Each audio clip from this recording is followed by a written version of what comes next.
Bienvenidos a Encuentros Libres, el espacio que creamos para hablar con los protagonistas del teatro en Colombia. En cada episodio vamos a explorar las vidas y carreras de talentosas actrices, dramaturgas, directoras y gestoras culturales que han hecho del teatro su pasión y profesión. Hoy tenemos a María Adelaida Palacio, actriz, directora y dramaturga, egresada de la carrera de Arte Dramático de la Universidad de Antioquia y magíster en Escrituras Creativas de la Universidad Nacional, con varios textos premiados y publicados, que actualmente se desempeña como docente en la carrera de Artes Escénicas de la Universidad Javeriana. Hoy en Encuentros Libres tenemos una invitada muy especial, María Adelaida Palacio. Ya hemos escrito su carrera, ya hemos hablado un poco sobre ella, pero queríamos tener este encuentro cara a cara con esa mujer que se ha convertido con los años en esa figura que muchas mujeres quieren alcanzar en cuanto a dramaturga, directora, actriz también una época, ¿cierto? Y también, digamos, una mujer de teatro, una mujer de teatro. María Adelaida, bueno, primero que todo, bienvenida. Gracias por invitarme a este espacio. Qué gusto poder conversar contigo, hablar de la experiencia y de tu camino, que es la idea de este programa.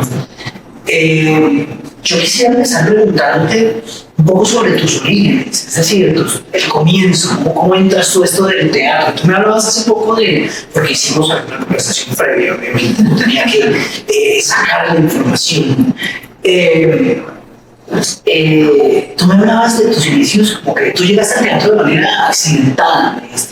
Sí, un poco. Yo, pues, cuando termino el colegio, mi idea no era estudiar teatro, no estaba como dentro del panorama. Inicio una carrera en comunicación social, queriendo ser periodista. Cuando ingreso a la universidad me encuentro que en este espacio los énfasis no eran en el periodismo, entonces pasan otras cosas circunstanciales, una matrícula bastante cara de pagar además, y empiezo a tener como una serie de preguntas y a no sentirme cómoda, y un día voy caminando por la de Antioquia. Había ido a algún concierto de rock en el aeropuerto, que así se llama uno de los espacios de la Universidad de Antioquia, donde pasan muchas cosas artísticas y culturales. Y saliendo como por un pasillo veo un cartelito de esas cosas de fotocopias, me estudie teatro.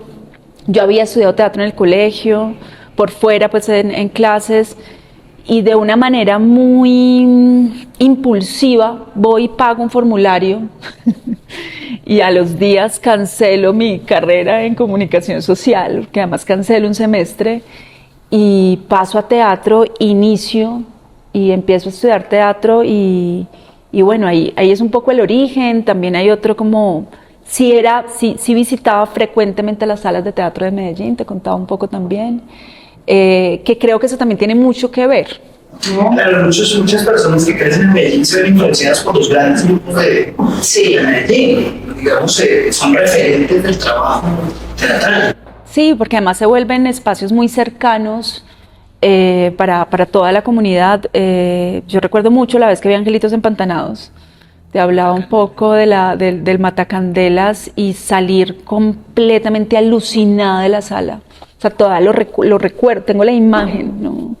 Y de salir y montarme en un Circular Sur, así se llamaba el bus que me llevaba hasta mi casa a las 9:30 de la noche, ir en el bus hablando con mi amiga del colegio, porque estaba en el colegio, y estar alucinada, no tengo otra palabra para decirlo, y recordar la imagen de Angelito con su girasol. ¿Te acuerdas que era, esa época lo hacía Fávera además? Y estar como completamente descubriendo un mundo, y durante mucho tiempo el teatro fue para mí eso, como ir a descubrir algo, ¿no?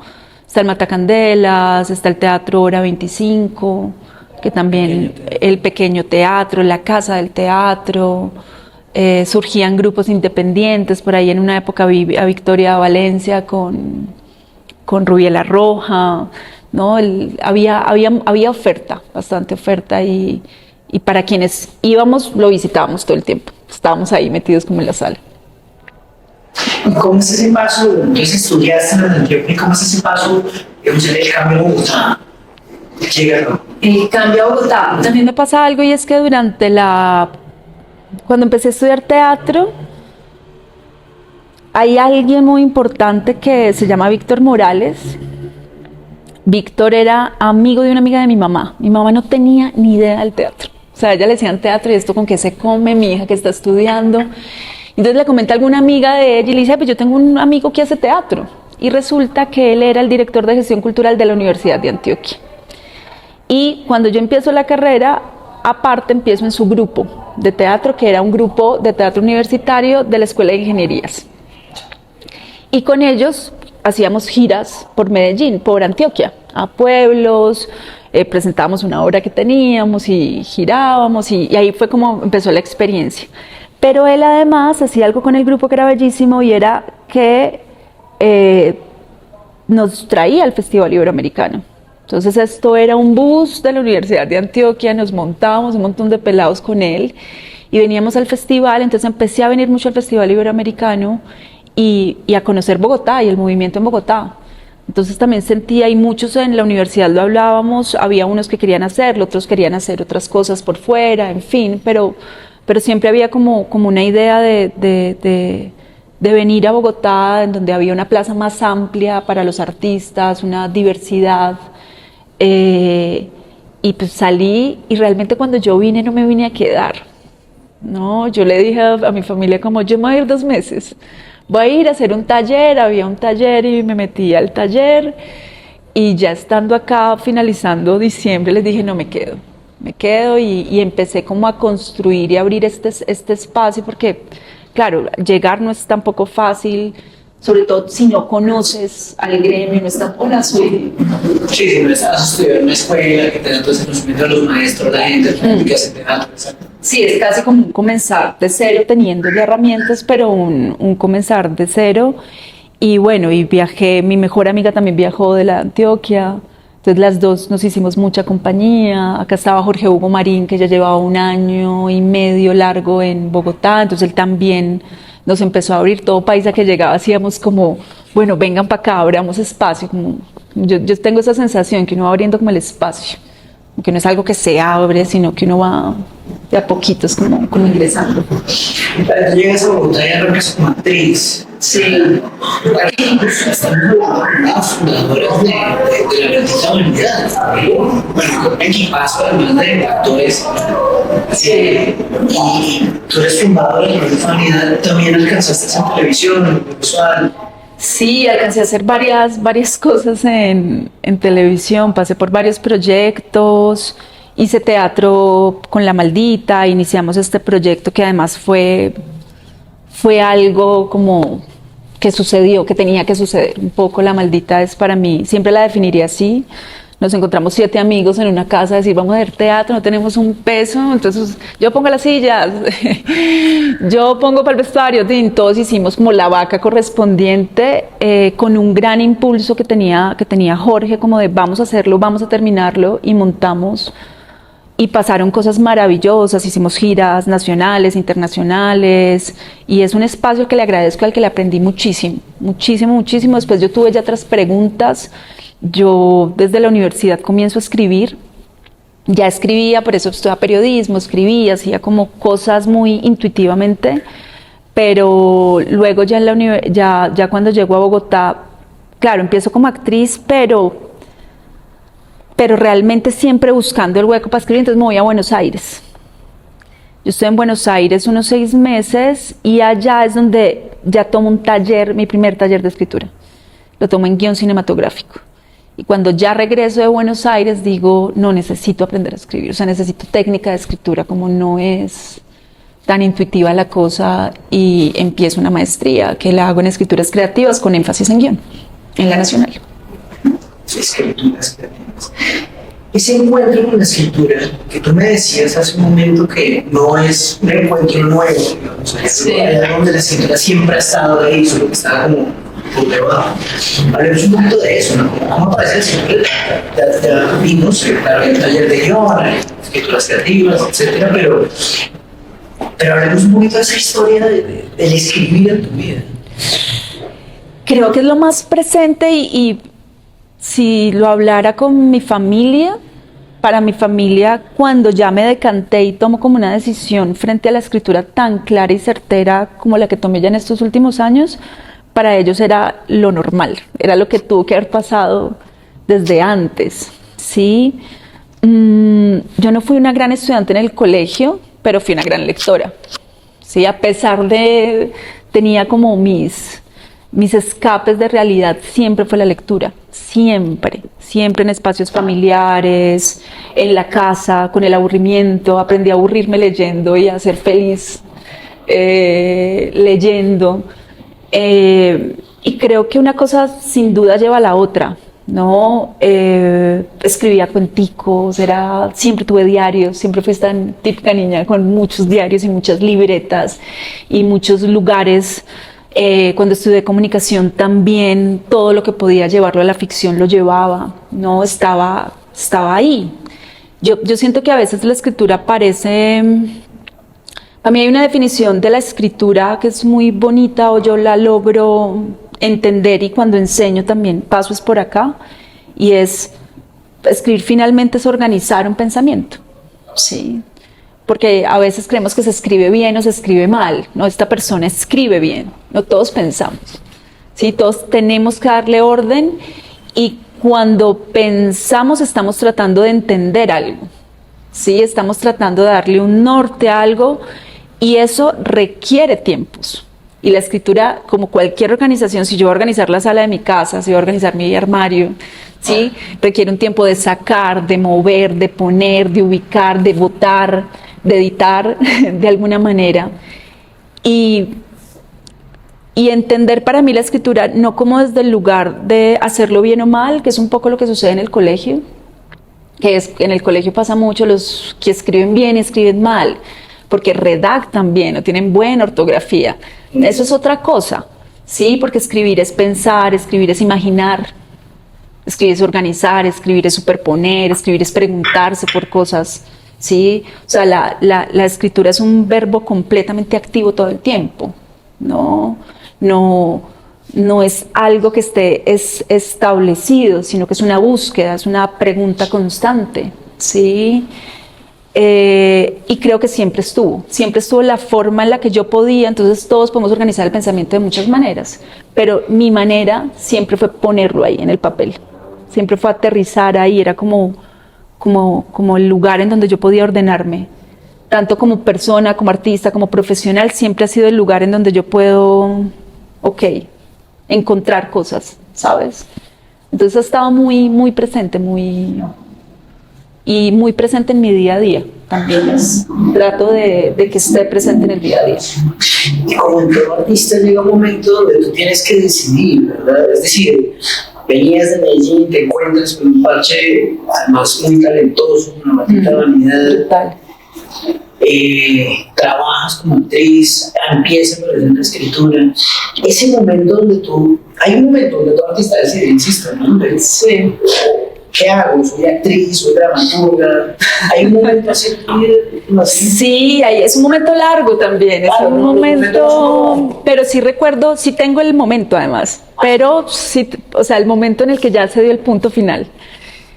Y cuando ya decido escribir y dedicarme a la dramaturgia y armar un camino en la dramaturgia, de dedicarle tiempo, mucho tiempo, o sea, de estar, yo fui, no sé, hace unos 12 años, como finalizando la maestría, me dediqué a escribir, sin importarme si iba a ser leída, si no iba a ser leída, era, María, estoy escribiendo, ¿no? Incluso cuando yo finalizo la maestría con los de La Maldita, pues estaba entregando el proyecto final, no sé, había reunión en casa, porque yo vivía en la casa con Jorge,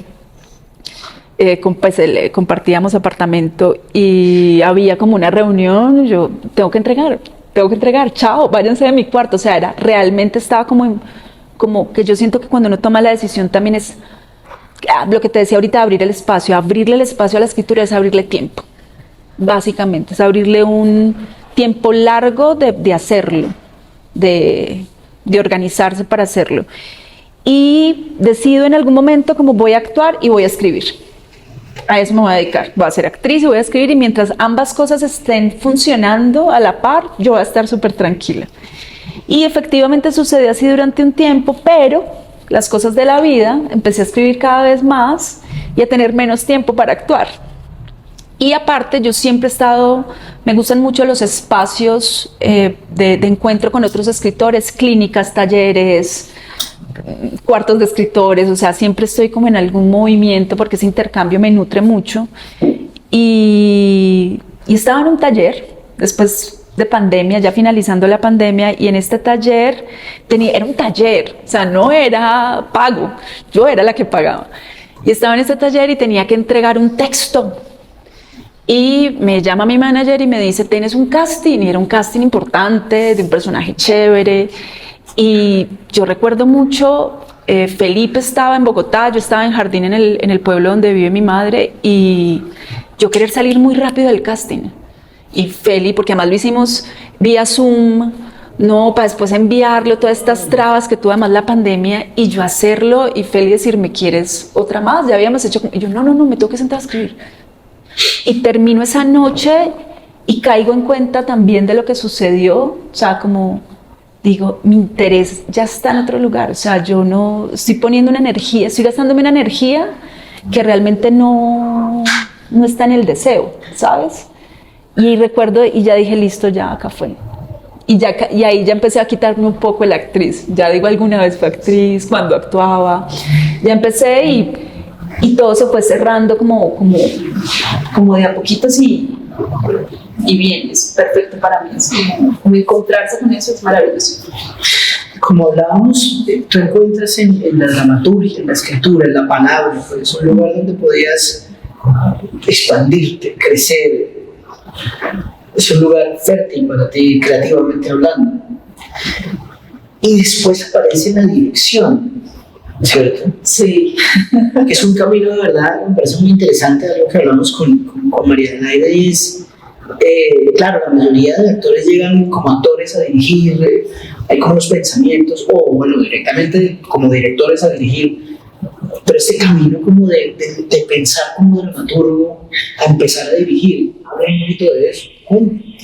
Bueno, la dirección es un accidente, es maravilloso, pero es accidente. Yo ya había dirigido, yo creo que todos los actores y actrices pasamos lo que estás diciendo en algún momento, como que ¡ay!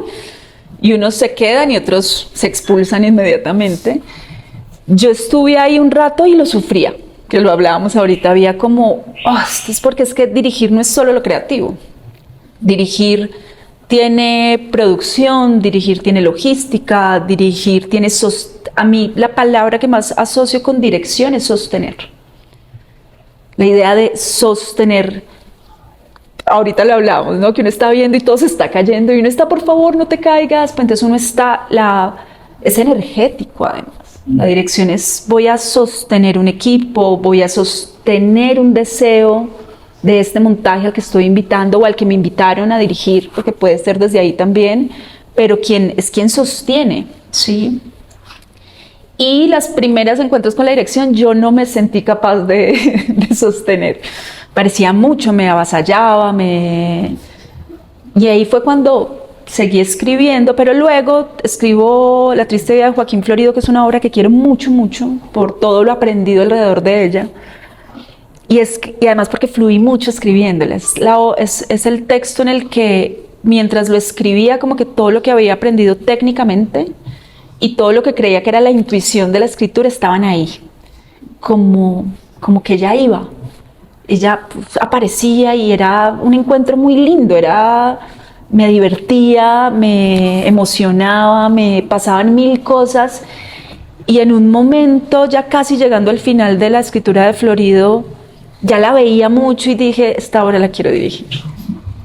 Esta obra la quiero dirigir, y ya me empeñé en hacerlo. Y cuando digo me empeñé, también intenté prepararme. Yo creo que la dirección también se aprende mucho en el oficio, ¿no? Uno la va entendiendo en el oficio, haciéndola. Entonces, claro, yo me preparé un montón para Florido. O sea, Florido tiene el premio de creación teatral del IDARTES y del Ministerio, y sí o sí había que hacerlo en plena pandemia. Entonces me coge a dirigir en plena pandemia. y era como, pero yo quería que fuera teatro, no quería, hicimos una pieza audiovisual, pero tenía fe que la pandemia iba a irse eventualmente, entonces quería poder tener Florido. Y hice muchas cosas muy graciosas que yo hoy en día me acuerdo y era, claro, yo no sabía si iba a ensayar 2 días, 5 o 20 días. Entonces yo maqueteé Florido, ¿no? Sin saber maquetear. Me hice unos muñequitos, hice las escenas, o sea, antes de yo empezar ensayos, yo tenía mi plan A, plan B, plan C, estaba completamente tratando como de hacerlo, como de poder sostenerme yo también, porque yo creo que en la dirección uno también se sostiene uno desde el deseo, desde lo que quieres contar, desde lo que te atraviesa, yo creo que el deseo del director es un deseo que debe ser sustancioso para que alcance para todo el equipo de trabajo, por ejemplo, y poder transmitirlo, comunicarlo asertivamente, contagiarlo, enamorar. Anne Bogart dice una cosa muy bonita en este libro de los 7 ensayos sobre la dirección. Dice una cosa, que acercarse a un actor es casi como invitarlo a una cita. Usted va y lo invita a una cita, lo invita a tomar café, usted va y le dice, me gusta tu trabajo, usted no es al revés, usted es la que le está coqueteando a esa persona, le está diciendo, quiero que esté conmigo, quiero que creemos juntos, que nos enamoremos juntos de esto, y así con cada persona del equipo, ¿sí?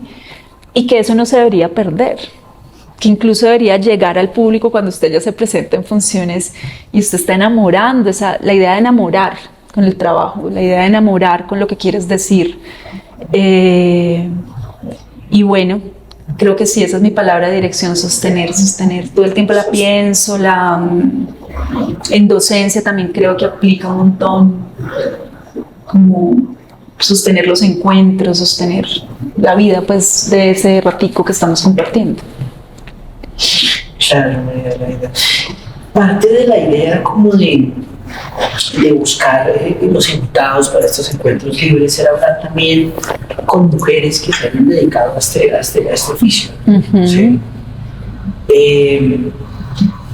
Claro, este camino del que hemos estado hablando desde Medellín, desde Angelitos Empantanados, pasando por la Universidad de Antioquia y todo tu camino como actriz y como dramaturga y directora, ¿qué ha sido lo más difícil de este camino que te has encontrado como mujer? Como mujer, no, es un tema muy largo, creo. Es un tema, yo creo que, bueno, voy a tratar de hacerlo lo más claro posible. Para mí, porque es un pensamiento que a mí me rebota todo el tiempo, ¿no? Y es cómo abrir el espacio a otra narrativa, ¿sí? O a otra forma de narrar, o a otra forma de entender el mundo, a otra forma de organizarnos como equipos de trabajo, ¿sí? De colectividad, y porque claramente los acercamientos son distintos, ¿sí? Y creo que una dificultad, y que lo sigue siendo y quizás lo vaya a seguir siendo, es abrir espacio, y que no está en relación con el otro, también está en relación, es de uno. ¿Qué quiero decir con esto? A mí me sorprende mucho algo, y de pronto con esto puedo ser más clara, y es, cuando yo estaba en la universidad, yo al parecer no soy tímida, pero soy una persona muy tímida. La voz, a mí el tema de expresar a veces ciertas cosas, ¿no? de puntos de vista, siempre he estado como que me corro un poco. Y con los años he visto que eso ocurre en mis estudiantes mujeres también un montón, ¿sí? Y yo durante toda la universidad estuve siempre abriendo espacio, tratando como de abrir espacio a una forma de pensar, y veo a mis estudiantes ahora. Hace 8 días estábamos leyendo Cassandra y no sabes el movimiento que hubo en ellas leyendo Cassandra y todo lo que querían decir, y cómo necesitan de verdad abrir espacio y que todavía esa apertura del espacio creemos que está, pero realmente no lo está, ¿sí? Realmente, y que no es una tarea ni masculina ni femenina, es una tarea de una colectividad, ¿sí? Que hay una naturalización con las maneras que se procede a organizar los equipos, que hay una naturalización, de pronto la palabra no es naturalización, pero hay una supremacía de cómo se debe narrar y contar, ¿sí? Cuando estrené Florido y luego que empezó como a publicarse cosas, empezaron a invitarme a muchas charlas de escritura femenina. Y a mí eso me generó mucho movimiento mental. Yo decía, pues, escritura femenina, ¿verdad? Y a raíz de eso yo tengo una no conferencia que se llama Alguna vez me dijeron que era una avestruz, y es una conferencia sobre la relación de las mujeres con la escritura.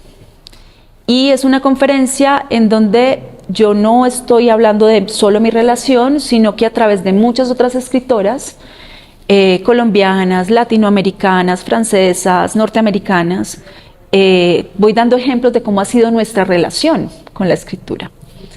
Y me he encontrado con cosas impresionantes, o sea, como estando en una conferencia, por ejemplo, con Marta, en una charla, Marta Márquez. Marta, esto está en mi no conferencia, Marta Márquez cuenta que cuando ella escribe El Bastardo Soler, ella piensa que el Bastardo Soler, pues el Bastardo Soler realmente era ella, era una historia para una mujer, pero que ella hace el cambio y lo pone en un hombre para ser escuchada.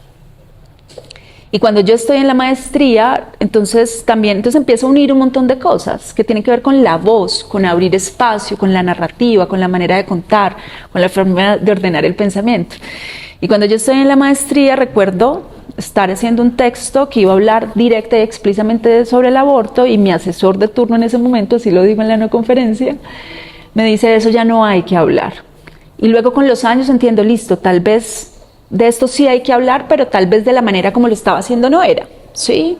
Y entonces empiezo a encontrar como un montón de cosas que tienen que ver con la forma en cómo entendemos, organizamos y narramos el mundo, las otredades, porque esto no tendría que ser solo las mujeres, tiene que ver con nuestro ritmo, tiene que ver, sí, con nuestra forma de ordenar y con alejarnos un poco de la supremacía, de lo dramático. Yo soy fanática del drama, de entender el drama como movimiento, como organización de la acción, etc., pero que hay otras maneras. Lucrecia Martel lo está narrando, lo está diciendo muy claro. Ahorita Lucrecia Martel, la cineasta argentina, está hablando mucho de este tema y habla. La idea de la supremacía de lo dramático desde lo masculino está pensada de una forma guerrista. Vamos a hacer conflicto, y ella dice, ¿qué pasa si acontece? ¿Qué pasa si entendemos el acontecimiento y que ahí también hay drama? Si algo acontece, algo dilata el espacio-tiempo, y en esa profundidad cae el personaje, y va a solucionar cosas, y va a superar cosas, pero no necesariamente es un conflicto guerrista. Es decir, lo íntimo es dramático, lo doméstico es dramático. Sí, hay un montón de otras otredades y narrativas que están abriendo espacios, entre esas la femenina. ¿Sí? Espero haber sido clara porque sé que metí muchas aristas, no sé si lo fui, pero sí es un pensamiento que me rebota todo el tiempo, está ahí. Y en la docencia aparece mucho. Me lo cuestiono mucho, ver a mis estudiantes muchas veces. Me duele y todo, es verlas muy calladas, muy teniendo textos, y como yo las leo, digo, dale, léelo, vamos, ¿sabes? Y ver que todavía y pues yo estudié hace 20 años, terminé mi carrera hace 20 años, y pensar que todavía, y ya lo socializo con ellas, les cuento y les digo, vamos a hacerlo, vamos, no, es eso, un poco. Claro, sacar esa voz que siempre ha sido como constreñida un poco también. Sí, puede ser que sí. Hay una autora que se llama Hélène Cixous, francesa, dramaturga también, la llamada a la escritura, y ella dice, la mujer tiene que aprender a hablar, la mujer tiene que hablar alto y fuerte para ser escuchada, tiene que aprender a hablar, a organizarse en su oralidad, en decir, en expresar, en contradecir, en argumentar, en todo. Sí, gracias, porque socialmente, de verdad, la voz de la mujer es una voz que siempre es como restringido. ¿Sí? No hables tan fuerte, no te ríes así, no hagas asada, ¿cierto? Desde lo social hasta lo más íntimo empieza como a restringirse un poco. Sí, en esta no conferencia que te comentaba, una parte que dice como que durante toda la vida, y esto lo leí también como en otras, y es hacer la buenita, la bonita, la perfectica, la hacer. Sí, es no, puedo no. Y en ese no encontrar otros caminos, en ser disidente de lo establecido. Sí. Y la escritura está abriendo muchos espacios en ese sentido, y es necesario, y es pertinente. María Adelaida, de verdad, muchas gracias. No, a ti, gracias. Porque, claro, uno sabe que María Adelaida con los años se ha convertido en ese referente de la mujer que abre camino. He escuchado muchas niñas, muchas mujeres que quieren ser como tú, que quieren llegar a escribir, a ver el mundo. Ustedes lo vieron, cómo habla de su profesión, cómo habla de esta palabra tan bonita para la dirección que es sostener. Me parece una idea maravillosa, lo que es encontrarse con otros actores, producir, crear y finalmente poner en el escenario. Gracias. Entonces, María Adelaida, muchas gracias de verdad por aceptar esta invitación. Y desde el Teatro Libre, de verdad, felicitaciones y un deseo de que tu carrera siga siempre de la mano de la creación, la inspiración y digamos todos estos referentes que tienes tú. No, gracias, y gracias por abrir esos espacios de conversación, de reflexión sobre el oficio, porque son muy necesarios. Uno muchas veces pasa por encima de, pues, está haciendo y no se toma ese tiempo como, ok, ¿qué estamos haciendo entre todas y todos en la construcción de este oficio teatral en Bogotá, en Colombia? Entonces, gracias por abrir estos espacios de verdad y por tenerme en cuenta. Gracias.